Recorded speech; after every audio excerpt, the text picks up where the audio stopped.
So అలా చెప్పండి, మీరు ఇండిపెండెంట్ సర్పంచా లేకపోతే కాంగ్రెస్ పార్టీలో గెలిచిన సర్పంచ్? ఇండిపెండెంట్ గెలిచి ఇప్పుడు ఈ రోజు అధికారికంగా బీఆర్ఎస్ పార్టీలో చేయడం జరిగింది. సో ఎందుకు ఇప్పుడు ఎవరైనా ఎమ్మెల్యే గాని, సర్పంచ్ గాని, ఉప సర్పంచ్ గాని ఎవరైనా సరే ఇండిపెండెంట్ గా గెలిచినా లేకపోతే ప్రతిపక్ష పార్టీలో గెలిచినా అధికార పార్టీలోకి వెళ్తారు. ఎందుకంటే వాళ్ళకి కావాల్సిన పనులు చేయడానికి, డెవలప్మెంట్ చేసుకోవడానికి అధికార పార్టీలోకి వెళ్తారు. కానీ మీరు ప్రతిపక్షంలో ఉన్న బీఆర్ఎస్ పార్టీలోకి రావడానికి కారణం ఏంటంటే, ఇప్పుడు ఏదైతే కేసీఆర్ గారు ప్రభుత్వం పోయిన తర్వాత 2 సంవత్సరాల నుంచి ఈ యొక్క కాంగ్రెస్ ప్రభుత్వము అధికారం రావడం జరిగింది. కానీ ఇచ్చిన 6 గ్యారంటీలు, ఇచ్చిన 420 హామీలు ప్రజలకు చేయలేకపోయింది.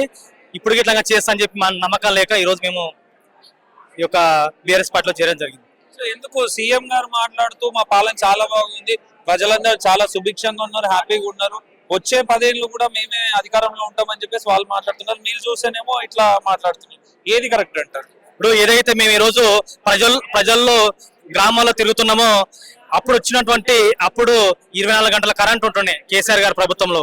కానీ ఈ రోజు 24 గంటలు కాకుండా ఓన్లీ ఒక 3-4 గంటలు మాత్రమే కరెంట్ ఉంటుంది. ఎందుకంటే ఇప్పుడు గ్రౌండ్ వాటర్ చాలా వర్షాలు ఒక 3-4 సంవత్సరాల నుంచి వర్షాలు బాగా పడడం వల్ల గ్రౌండ్ వాటర్ పెరిగింది. కానీ పంటలు అయినా ఇట్లా ఇప్పటికీ ఎండిపోతున్నాయి. ఎందుకు ఎండిపోతున్నాయి అంటే కరెంటు సక్రమంగా లేకపోవడం వల్ల. అప్పుడు కేసీఆర్ గవర్నమెంట్ లో 24 గంటల ఉన్న కరెంటు ఈ రోజు ఒక 6-7 గంటలు మాత్రమే కరెంట్ ఉంటుంది. దానివల్ల పంటలు మొత్తం ఎండిపోతున్నాయి. అందుకని కేసీఆర్ గవర్నమెంట్ లో అప్పుడు ఉన్నటువంటి ప్రభుత్వంలో రైతు బంధు 11 సార్లు వేసినటువంటి ముఖ్యమంత్రి కేసీఆర్ గారి ఇప్పుడు వీళ్ళు వచ్చిన తర్వాత 5 సార్లు పడేది, ఇప్పటికి 2 సార్లు మాత్రమే పడింది. మనం చూసిన మన వానకాలం పడాల్సిన రైతు బంధు ఇప్పటికి 2 సార్లే పడింది. ఇప్పుడు మళ్ళీ మేలా ఏ వచ్చిన రైతు బంధు ఇప్పుడు ఇట్లా ఇట్లా ప్రజలకు నమ్మకం లేదు.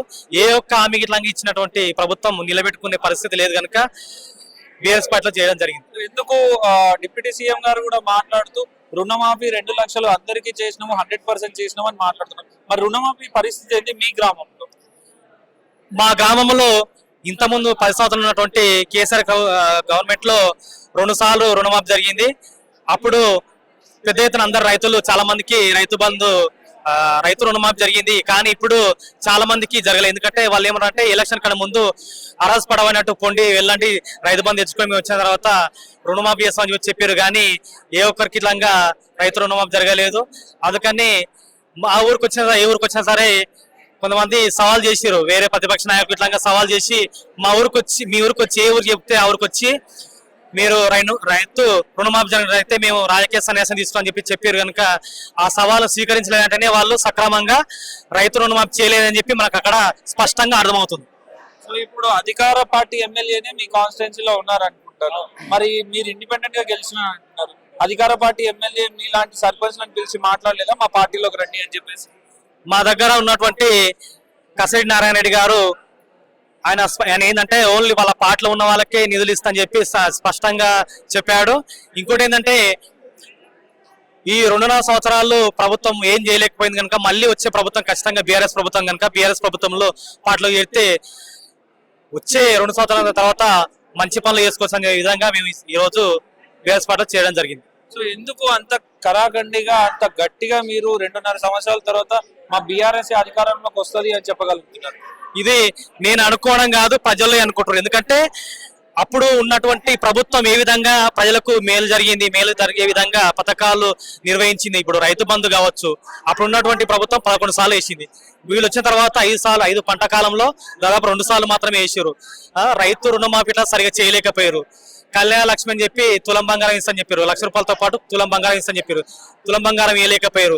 రైతు భరోసా ఇట్లా సరిగా టైంకి ఇవ్వలేకపోయారు. అప్పుడు కేసీఆర్ ఉన్నప్పుడు రైతు బీమా పథకం ఏ విధంగా చనిపోయిన 10 రోజుల్లోనే పడేది. ఇప్పుడు చూసినట్టయితే దాదాపు 6 నెలల ఇట్లా రైతు బీమా పథకం రావట్లేదు. ఏ ఒక్క పథకం చూసినా గానీ రావట్లేదు.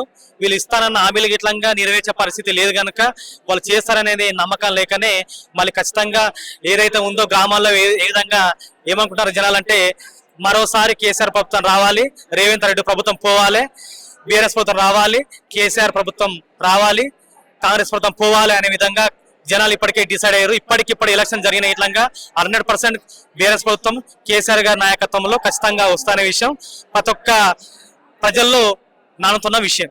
Thank you.